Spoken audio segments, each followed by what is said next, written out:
Good car transmissions transmit power from the engine to the wheels quietly, consistently, and reliably. But a great transmission does the same thing, and in some cases makes you come out of there feeling even better, more energized, saying to yourself, I need that car. What was that transmission? That was absolutely amazing, and I've driven many of those in my time. That's why I've compiled a list of 11 of the most amazing holy grail of transmissions. Some are manual, some are DCT, and some even are CVT. I'm going to get into that list, so if you want to drive some of the best cars with the absolute memorable gearboxes ever, follow along. Let's get into it now. Life's too short to drive boring cars. The first one belongs to the Toyota and Lexus ECVT. Hang on now. CVT systems are absolute trash in my own personal opinion. Just look at Jatco and all the failures. But that's different. Belts, pulleys, chains, worn out, smoke, catastrophe, $6,000, $7,000 repairs. No, none of that. Because Toyota's system's a little bit different. Their ECVT is usually aligned with something that's a hybrid. So a lot of their hybrid drivetrains go together with the ECVT because it does a great job of isolating the engine from the drive, of course, on the electric side. But it's also not just belts and pulleys. They use a different system full of planetary gears. So it allows you to infinitely maximize the fuel economy while always having the power on tap, but not dealing with those belts that burn out or those chains that snap. Instead, with these planetary gear set, it's almost as robust as a manual gearbox. How did Toyota do that? Well, it's that pride of construction. And if I'm looking for a car that has a hybrid drivetrain, I'm seriously looking at Lexus vehicles. A lot of the hybrids that have that ECVT system means that you're going to enjoy a vehicle that's going to have a bulletproof transmission that always in the right zone, maximizes fuel economy, doesn't make all the noises, and certainly won't fail like a Jatco. That's the first one. If you're looking for one of those, Lexus and Toyota, you'll find them in great vehicles like any of the H vehicles, like the hybrids, 450H Plus, 350H, RX 450H, Toyota, Camry, hybrid. Anything that's hybrid carries that transmission, and you can't go wrong. Another truly amazing transmission. Now we know the market is shriveling for manual gearboxes, but Porsche 911 ST, basically a 911 GT3 that's all stripped out, doesn't have all the blings and the wings, but rather it's a lighter weight, just over 3,000 pounds, 6-speed manual gearbox, slick shifting, and yes, dual clutch, single mass flywheel means it revs very quickly, but you've got to be on your game because it's so aggressive. I'm actually borderline scared, to be honest. But when you get it right, this is one of the most rewarding transmissions I have ever seen and driven. I can't believe the ST is one of those vehicles, and quite honestly, we can almost extend that out to just about every Porsche 911 gearbox that's manually actuated. We know Porsche started to sway away from manual gearboxes, but I even myself in my older 996 revel in the joy of driving and pulling my own gears with the 6-speed manual even I have. They've created such amazing manuals throughout many of the different generations. They're smooth, slick shifting, and honestly, just a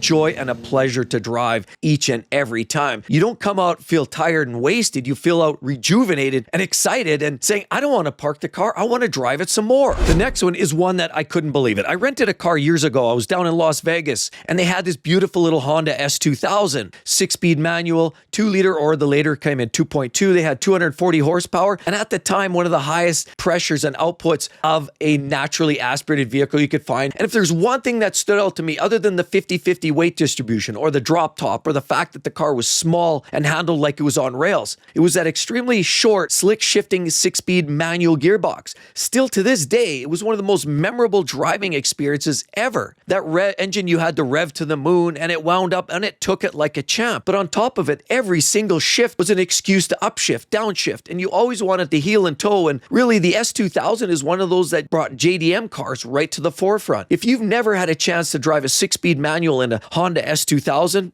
you've been missing out, because that is truly one of the holy grails of manual gearboxes. Still affordable. Get them while they're hot, because you won't find many like that out there. The next transmission is one that I've driven these way back in the day. Do you remember Mercedes-Benz and they had that turbocharged diesel inline 5 that was known to rack up over 2 million miles by a taxi driver? Yeah. Well, they have transmissions that also go like that. The 722.3 and the 722.4 4-speed automatic transmissions found in many Mercedes-Benz vehicles. Many of these transmissions could be found in the W124 E-Class or even the 190 series. And I was taken back when I drove first experience with a 190. I couldn't believe how robust and solid that car felt. But everything about it did. The engine was smooth and strong, even for a small engine, and the transmission was slick and smooth and robust, and and it felt like it was firm, and it was absolutely a joy. There was no this slurring and stuttering like a lot of these modern day 10 speeds and 9-speed autos. No, it was definitively strong and powerful, and it was a transmission that was very memorable. And the 722.3 was actually rated to tolerate as much as 420 pound-feet of torque. That's okay by today's standards. With all the strong turbocharged engines, you could still stuff that gearbox in there and it would still take it like a champ, because many of these 722.3 and .4 transmissions would last easily for 450,000 miles, with documented cases of another unit lasting as many as 600,000 miles. There's no question they're strong, they're robust, there's no slipping and no juddering. They just work every single time. If you've ever wondered where the reliability reputation came from for old Mercedes, it was that older inline turbocharged diesel 5, and it was these 4-speed automatic transmissions. Another one that is very memorable. I've had many experiences in Miatas, the old versions. I drove one once that was a track setup. No powertrain upgrade, but just suspension lowered on springs, and it was an absolute hoot. I ripped that thing around the corners. You couldn't tear that smile off my face. But later on came the ND version, 180 horsepower,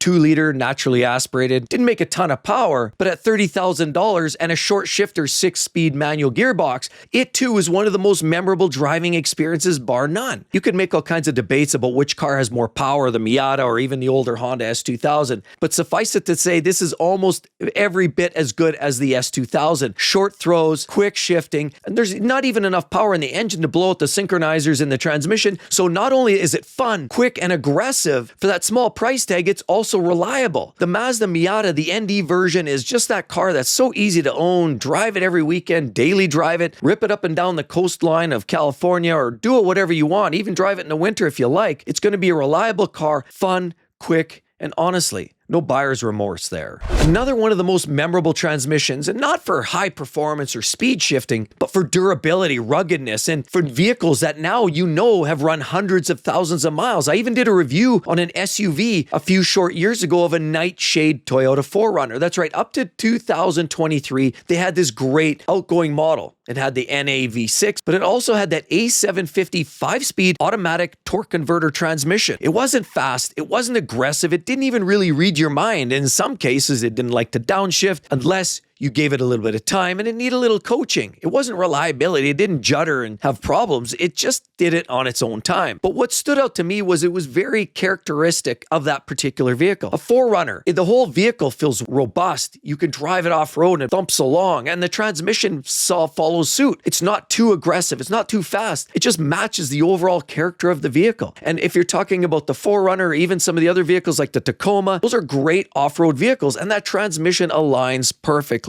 And as a result, it doesn't shock you, it doesn't blow your mind, but it impresses you with the way it responds perfectly every single time. Its robustness, the fact that it'll last forever and you basically never have to do anything. That's one of those transmissions that really stood out in my mind. And because it's so damn reliable, and even when I did that review of that Nightshade 4Runner, I was impressed. Easy to shift, big control, ease of use, and even the cost of maintenance is absolutely very, very minimal as well. The A750 Toyota in the 4Runner is just one of those transmissions with 5 speeds that you'll never really forget. It just works. Now, going back a few years, we're talking about General Motors and the TH400. It was a 3-speed automatic, and this doesn't sound all that legendary at first glance, but guess what? These were found in all kinds of luxury vehicles by GM, Oldsmobile, Buick, but also Ferrari. That's right, one of their Grand Touring vehicles, the 412, actually utilizes General Motors' engine. So did Rolls-Royce and Jaguar, and many other manufacturers adopted it because of its durability, its ease of use, and it just couldn't break. The TH400 was a longitudinal mounted transmission, which was really more focused on toughness, durability, rather than smooth and refinement. It was much more advanced than the outgoing transmission, with a pitch stator in the turbo-hydromatic model that allowed you to change up the shifting characteristics. But that was all mumbo jumbo, because at the end of the day, it was really the durability and the toughness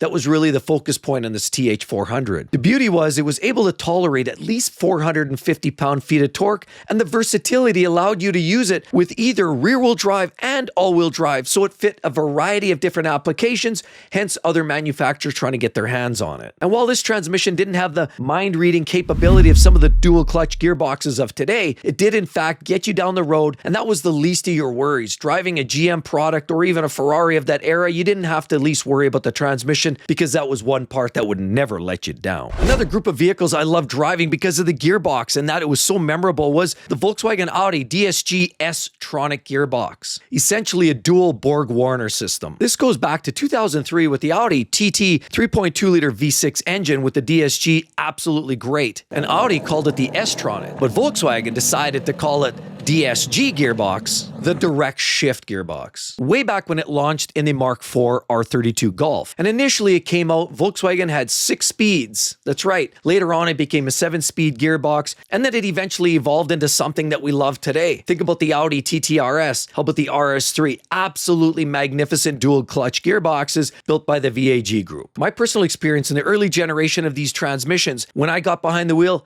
I was really shocked at how quick, smooth, and fast they were, almost like F1. I mean, I have a BMW E60 M5, and that gearbox is a single automated manual gearbox, and it is slow and lurchy. Even its high-speed setting is still very delayed. Rather than these dual-clutch gearboxes like we're seeing in the S-tronic or the DSG, these were an absolute revelation, and I couldn't believe it was shockingly quick to shift and surprisingly easy. You didn't have the weird bucking, reliability issues that you had with the single gearboxes like in the E60 M5, like the E-gear system in Lamborghini, like even the early F1s in Ferrari. These just worked. Another one, a friend of a friend actually had one of these many years ago, and I'd love to get my hands on one today, but they've gone right through the roof. And we're talking about a Ferrari Dino, the 246 GT, which was really a celebration of Enzo for his son. And it is an absolute great gearbox. As a matter of fact, it led the way for a lot of these gated shifters back in the day with this 5-speed manual. When you hear the click, click, click through the gated shifter with the 2.4-liter V6 producing barely even 200 horsepower, it was by far no means fast. I mean, 0 to 60 around 7 seconds. It was on par at the time. By today's standards, a little bleak, but it was really more about the raucous sound and the exhaust note that you'd get from the back made this car absolutely breathtaking. You thought you were going 3 times faster than you were. That combined with the click, click, click of the gated shifter meant you felt like a god. You were screaming thunder and crapping lightning bolts while you're pulling gears on this gated shifter. The Dino was such a memorable car and a memorable gearbox. You just can't take anything away from it. They don't build like cars like that anymore. And even the modern day 296 Ferrari, which was heavily modeled upon and many people make a reference to, is the newest generation of a V6 Ferrari, is absolutely leagues faster, but the engagement level you get from that old 5-speed Dino is still unmatched. Another one which I'm absolutely blown away by, just simply because it actually feels to me like it's predicting my moves. It's thinking ahead of what I'm thinking. And that's why I was so impressed. Just when you think you're going for an upshift, it's already on you. It's that fast. It's that incredible. We're talking about Porsche's PDK, their dual clutch gearbox, comes in either a 7 or 8-speed dual clutch. You'll find them in vehicles